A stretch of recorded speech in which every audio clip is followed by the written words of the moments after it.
하나님께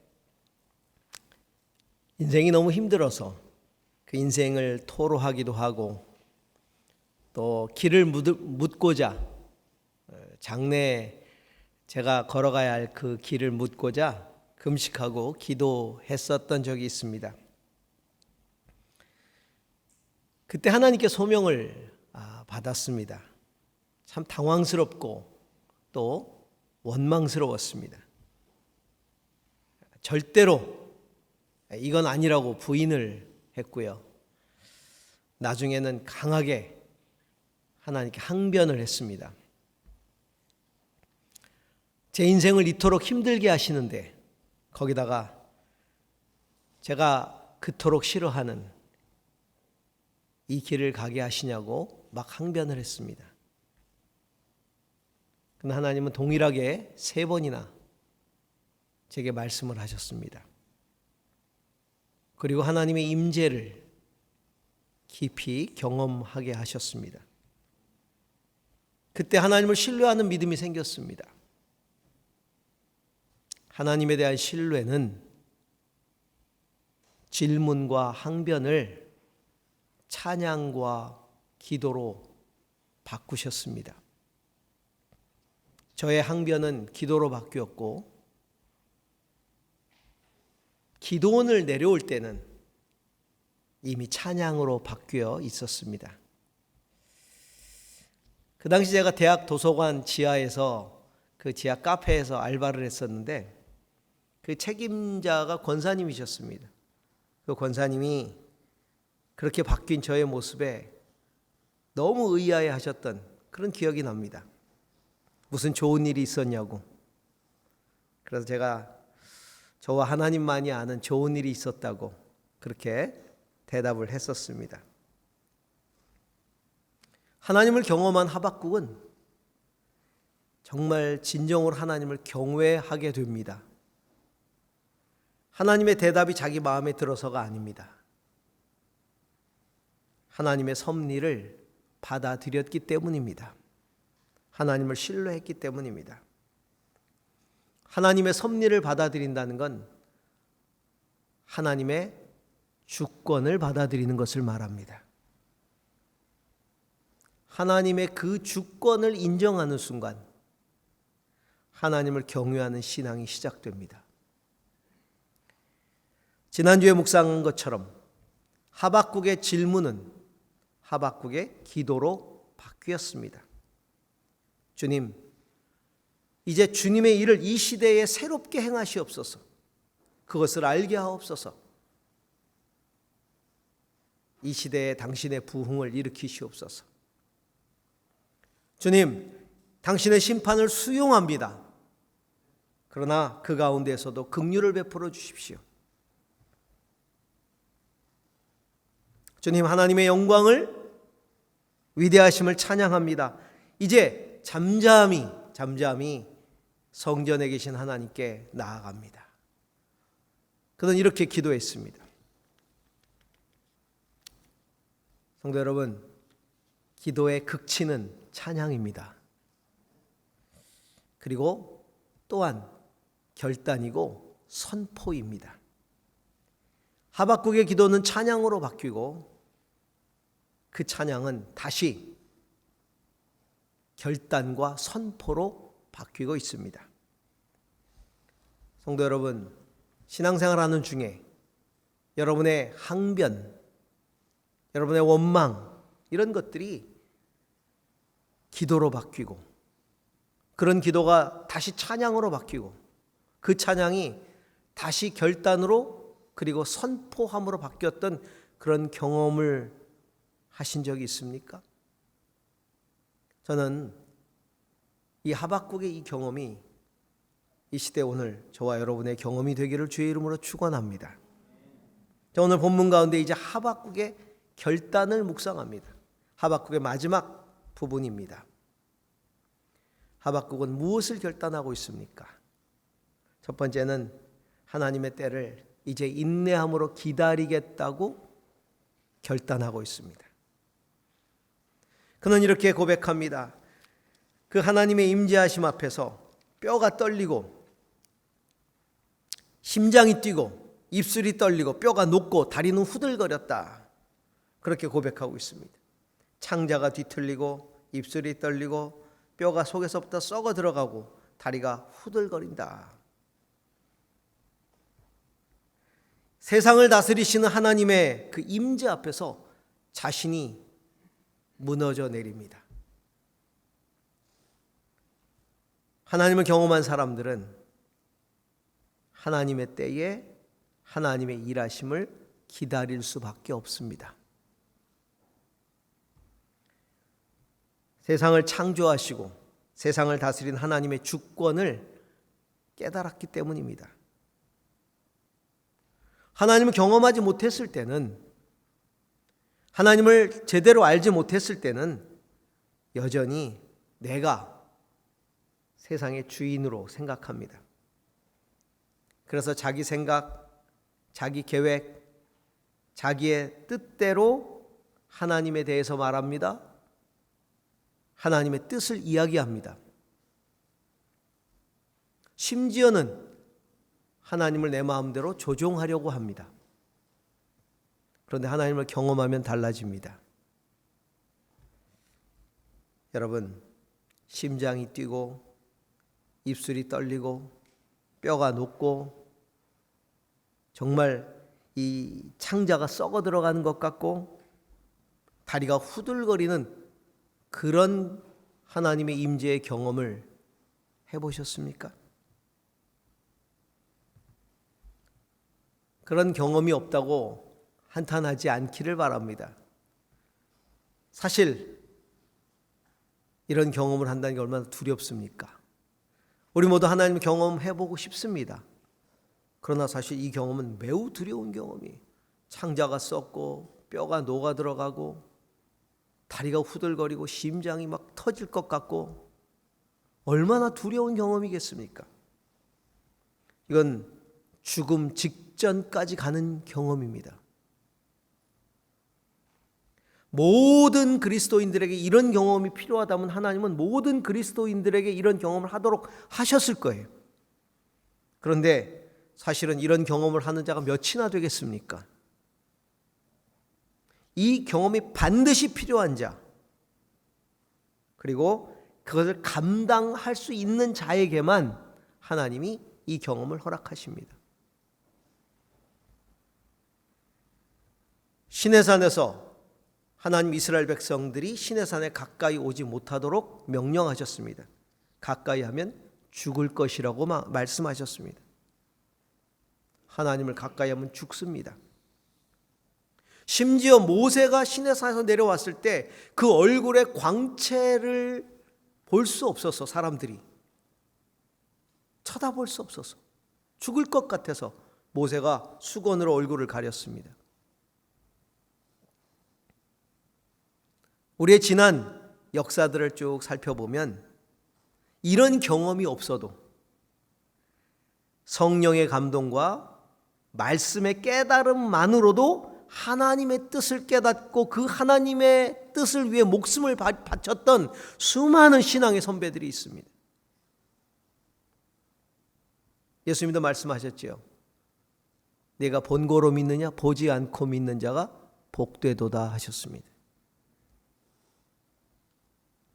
하나님을 경외하고 하나님의 말씀만으로 신뢰하는 사람은 하박국의 이 경험을 간접적으로 경험하면서 그 하박국이 우리에게 전해주는 그 말씀만으로도 하나님의 뜻을 깨달을 수가 있는 것입니다.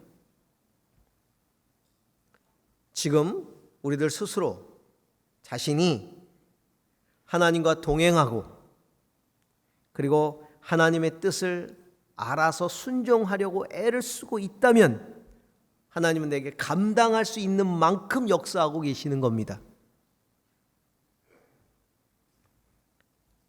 말씀과 성령의 은혜 가운데에서 내가 감당할 수 있는 하나님을 경험할 수 있기를 기도하시기 바랍니다. 주님, 제가 감당할 수 있을 당신의 임재를 경험하게 하여 주시옵소서. 그 경험을 통해서 하나님께서 당신의 뜻대로 일하시고 합력하여서 선을 이루실 것들을 신뢰하면서 하나님의 때를 기다리고 선포해야 하는 것이죠. 그래서 하박국은 결단하고 있습니다. 하나님의 때를 기다리겠습니다. 인내함으로 기다리겠습니다. 라고 이 결단을 선포하고 있는 것입니다. 두 번째로 하박국이 결단하고 선포하고 있는 것은 이제 눈에 보이는 현상으로 일희일비하지 않겠습니다. 오직 하나님으로 인하여 기뻐하겠습니다. 이렇게 결단하고 선포합니다. 하박국의 창자가 흔들리고 입술이 떨리고 뼈를 녹이는 듯한 하나님의 이 계시는 무엇보다도 멸망당할 조국의 미래였어요. 하나님을 만나는 그 자체가 자기에게 그렇게 고통스러운 일이었지만 더욱 자기를 고통스럽게 만드는 것은 그 조국의 미래가 이렇게 암담하다는 겁니다. 그것을 생각해 보면 정말 가슴 아픈 겁니다. 그는 자기가 녹아내리고 만물이 녹아내리는 현실을 바라보면서 지금 눈에 보이는 게 내가 궁극적으로 붙들 것이 아니라는 걸 깨닫는 겁니다. 하나님, 제가 깨달았습니다. 제가 궁극적으로 붙들어야 할 분은 눈에 보이지 않는 하나님이라는 사실을 비로소 깨달았습니다. 내가 생각하고 내가 바라는 조국의 미래, 내가 원했던 그 현상들, 내가 원하는 세계들, 내가 바라보고 싶어하는 것들, 그것들이 내가 궁극적으로 붙들어야 할 것이 아니라는 걸 깨닫게 된 것입니다. 그래서 그것 때문에 일희일비하지 않겠습니다. 이렇게 결단하고 있는 것이죠. 그래서 오늘 우리가 시작할 때 불렀던 그 찬양, 무화과 나무가 없고 포도 열매가 없고 감람에 소출이 없고 올리브 밭에 식물이 없고 우리의 양이나 소가 없어도, 이 내용은 무엇을 말할까요? 전쟁으로 폐허가 되어버린 조국의 모습이에요. 이스라엘이 이제 바벨론의 침공으로 완전히 폐허가 되어버릴 거라는 거죠. 무화과 나무에 포도나무에 이제는 심을 수가 없으니까. 밭에 식물이 없어요. 우리에 있는 모든 것들은 다 빼앗겼어요. 지금까지는 왜 그렇게 되어야 합니까? 우리 민족이 왜 그렇게 되어야 합니까? 또 그런 방법으로 징벌하십니까? 이렇게 항변했었는데, 이 모든 것들이 눈에 보이는 것들에 대한 집착으로부터 시작된 거잖아요. 이제는 눈에 보이는 것들을 의지하지 않겠다는 겁니다. 그것 때문에 일희일비하지 않겠다는 겁니다. 보이지 않는 하나님, 눈에 보이는 모든 것을 창조하시는 그리고 다스리시는 하나님이 그렇게 하시겠다면 내가 받아들이겠습니다. 그 하나님으로 인해 기뻐하겠습니다. 보이지 않는 하나님을 만나는 순간 보이는 것들의 한계를 발견하게 됩니다. 우리가 눈에 보이는 것들만 집착하고 있으니까 눈에 보이는 것들이 나를 지배하는 겁니다. 그게 다라고 생각하는 겁니다. 그것 때문에 죽을 것 같은 거예요. 그것 때문에 힘든 거예요. 그러나 보이지 않는 하나님을 경험하게 되면, 신뢰하게 되면 그 눈에 보이는 것 때문에 일희일비하지 않습니다. 진정으로 깊은 영성은 보이는 것에 일희일비하지 않는 영성입니다. 보이지 않는 하나님 때문에 기뻐하는 영성입니다. 주식이 폭락하고 직장에서 해고당하고 오늘 먹을 것을 걱정한다 하더라도, 눈에 보이는 나의 육신이 무너져 내린다 하더라도 하나님으로 인해 기뻐할 수 있는 그 영성이 진정한 영성입니다. 그렇게 기뻐할 수 있기를 배워야 합니다. 우리가 그렇게 기뻐할 수 있는 이유가 뭡니까? 보이진 않지만 내가 신뢰한 그 하나님이 나의 힘이 되시기 때문입니다. 그래서 하박국은 고백합니다. 주 여호와는 나의 힘이시라. 주님은 나의 힘이시라. 그가 보이지 않는 하나님을 경험하고 나서 그 속 깊은 데서부터 탄식 가운데 터져나오는 고백은 주 여호와는 나의 힘이시라. 나의 힘이시라. 하나님을 제대로 만난 다음에 그가 고백하는 겁니다. 주님은 나의 힘이십니다. 보이지 않는 주님이 나의 힘이십니다. 여러분, 눈에 보이는 현상을 의지하면 현상이 좋을 때는, 혹은 감정을 의지하면 감정이 내가 고조되었을 때는 하나님이 나의 힘이신 것 같다가, 그러나 환경이 곤두박질 치고 내 감정이 깊이 함몰되면 하나님은 안 계신 것 같아요. 하나님을 신뢰하고 하나님의 임재를 깊이 경험한다면, 그래서 눈에 보이지 않는 그 하나님이 나와 함께 계시다는 것을 내가 전적으로 신뢰하고 그 하나님이 나를 다스리고 주권적으로 역사하신다는 것을 신뢰한다면, 환경이 어떻든지 지금 내 감정이 어떻든지 상관없이 우리는 고백할 수 있습니다. 주 여호와는 나의 힘이시라. 우리는 출애굽기 15장의 홍해를 건넌 후에 모세가 불렀던 승전가를 기억합니다.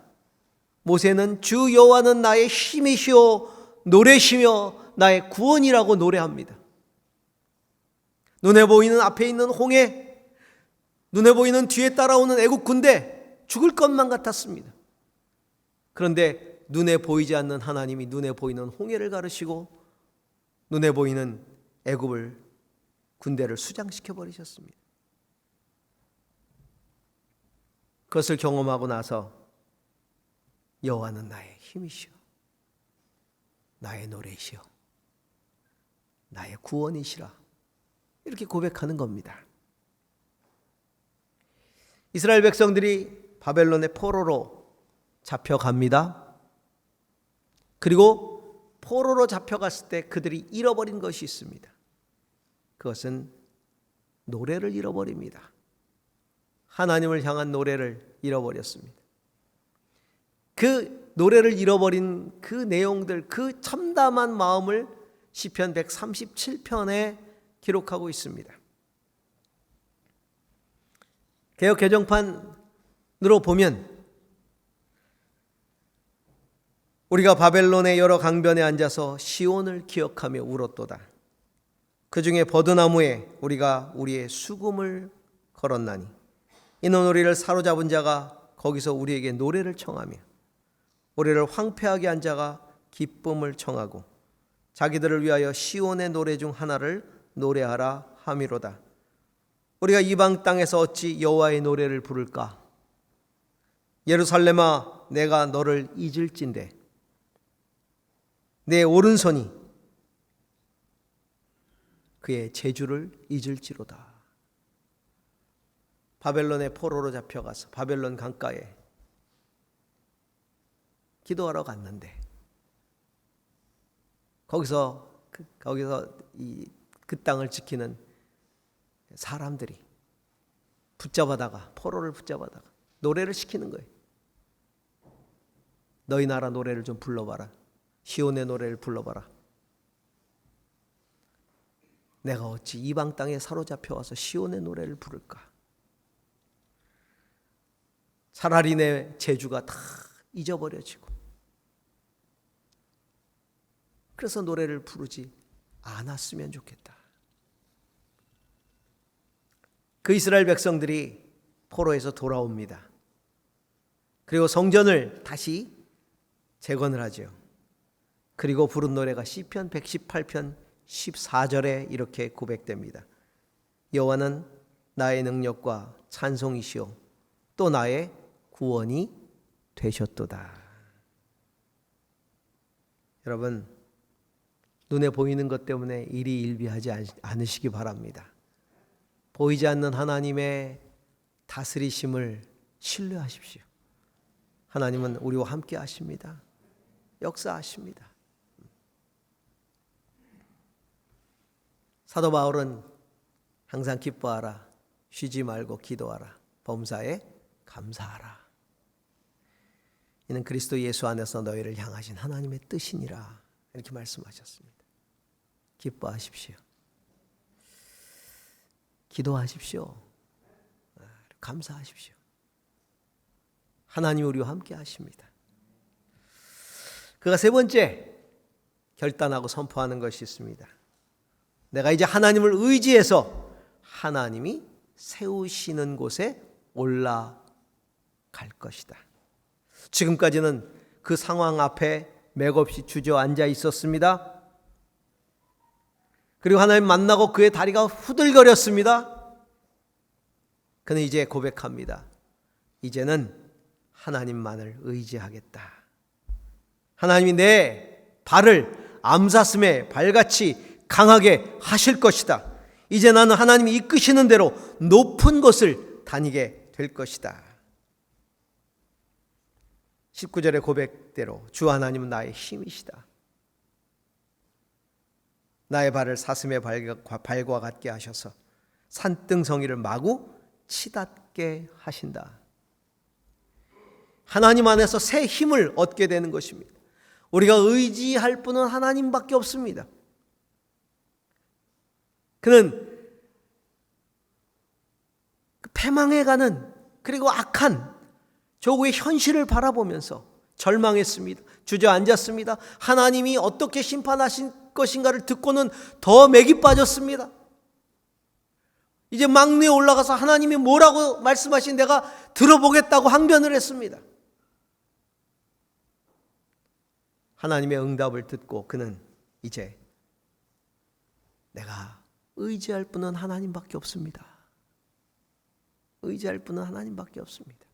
여러분, 하나님의 임재를 경험하고 나면 우리의 고백이 그렇게 터져 나옵니다. 내가 당신만을 의지합니다. 여러분, 하나님의 임재를 경험했다고 현실이 바뀌나요? 하나님의 임재를 경험했다고 상황이 바뀌나요? 당장 안 바뀝니다. 그러나 바뀌는 것이 있습니다. 하나님에 대한 신뢰입니다. 내가 이제는 하나님만을 의지하겠습니다. 하나님만을 붙듭니다.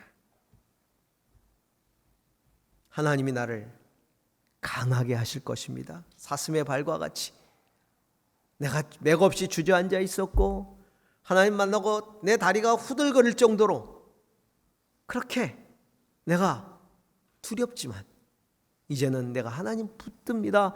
하나님이 내 발을 강하게 하시고 그리고 이제 하나님 나를 이끌어 주시옵소서. 내가 하나님 이끄시는 대로 높은 곳을 다닐 것입니다. 이 높은 곳을 다닌다는 건 두 가지 의미가 있습니다. 하나는 승리의 삶을 살 것입니다 라는 겁니다. 궁극적으로 내가 승리할 것입니다. 신명기 32장 13절의 말씀을 인용한 거예요. 신명기 32장 13절 모세가 그 자녀들을 가르쳐 이렇게 노래하게 한 그 모세의 노래 가운데 나오는 이 가사입니다. 여호와께서 그의 땅의 높은 곳을 타고 다니게 하시며 밭에 소산을 먹게 하시며 반석에서 꿀을 굳은 반석에서 기름을 빨게 하시며 하나님께서 이방 땅을 점령하게 하실 때 하나님과 함께 하심으로 말미암아 그 땅의 높은 곳을 타고 다니게 하실 것이고 그 땅의 소산을 먹게 하게 하실 것이고 반석에서 꿀을 그 기름을 먹게 하실 것이다. 하나님의 승리, 영광스러운 승리, 승리의 삶을 살 것이다. 승리의 삶을 살 것이다. 하나님 그렇게 행하실 것이다. 믿으시기 바랍니다. 하나님이 승리케 하실 것입니다. 또 한 가지는 하나님의 눈으로 세상을 바라보겠다는 겁니다. 그 높은 곳이라고 하는 것은 하나님을 향하여 더 가까이 나아갈 수 있는 곳이며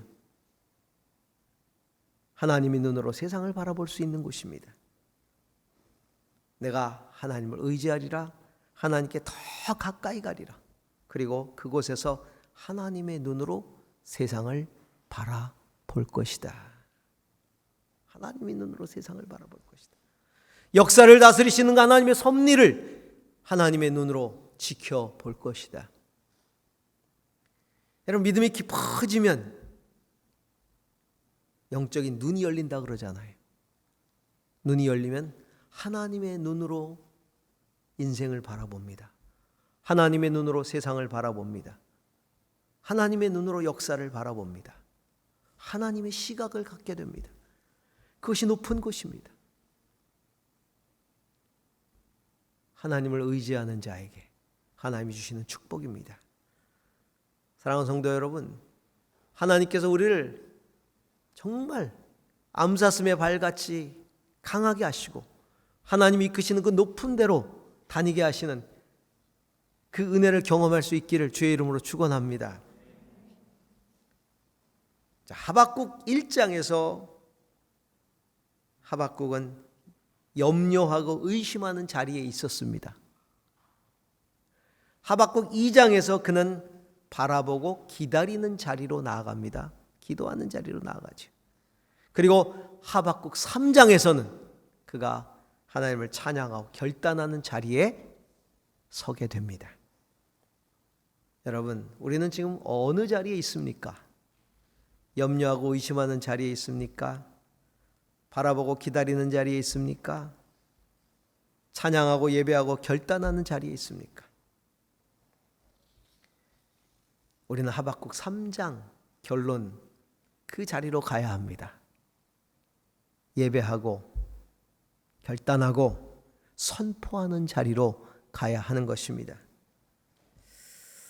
하박국 선지자는 오늘 우리에게 말씀하십니다. 그리고 또 하박국을 통해 깊은 은혜를 경험했던 믿음의 선배들이 말씀합니다. 사도 바울이 우리에게 이야기합니다. 마틴 루터가 우리에게 이야기합니다.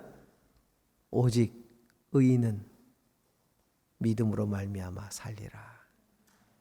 믿음을 붙드시기 바랍니다. 기도의 자리로, 찬양의 자리로, 결단과 선포의 자리로 나아가는 저와 여러분이 될 수 있기를 주의 이름으로 축원합니다. 기도하십시다.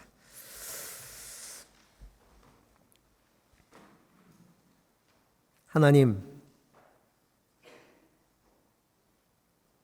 지금 제가 서 있는 자리가 어디인지를 돌아봅니다.